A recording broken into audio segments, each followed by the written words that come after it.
আসসালামু আলাইকুম। এখন আমি আপনাদেরকে যে ভিডিওটা দিচ্ছি এটা হচ্ছে মাল বশীকরণ। এটা একটা নোংরা বশীকরণ, যেটা বশীকরণের খারাপ একটা বিদ্যা, যেটা অবৈধ বা অসৎ উদ্দেশ্য নিয়েই প্রয়োগ করা হয় মূলত।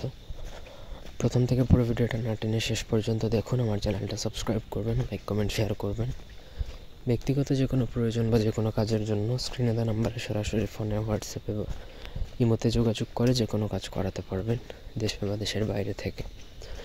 এই বশীকরণ প্রয়োগ করে যে কোনো ব্যক্তি, যে কোনো কাউকে আপনি আপনার বিছানায় এনে আপনার সঙ্গী বানাতে পারবেন, তার সাথে অবৈধ মেলামেশা করতে পারবেন।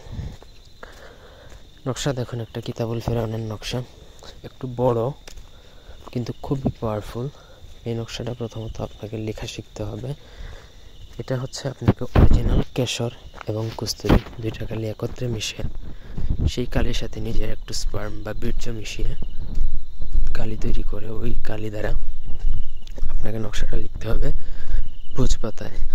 ভোজপাতায় লেখার পর আপনি যার জন্য মূলত এটা প্রয়োগ করতেছেন, নিচে তার নাম, তার মায়ের নামটা লিখতে হবে। এটা মূলত মহিলা বা মেয়েদের উপর প্রয়োগ করা হয়।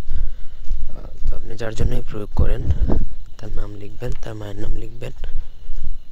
যখন আপনার লেখা শেষ হয়ে যাবে, তারপর আপনাকে এই নকশাটা যে কোনো শরবত অথবা ধরেন পানি হতে পারে বা দুধ হতে পারে, সেটার মধ্যে ডুবিয়ে রাখবেন কিছু সময়।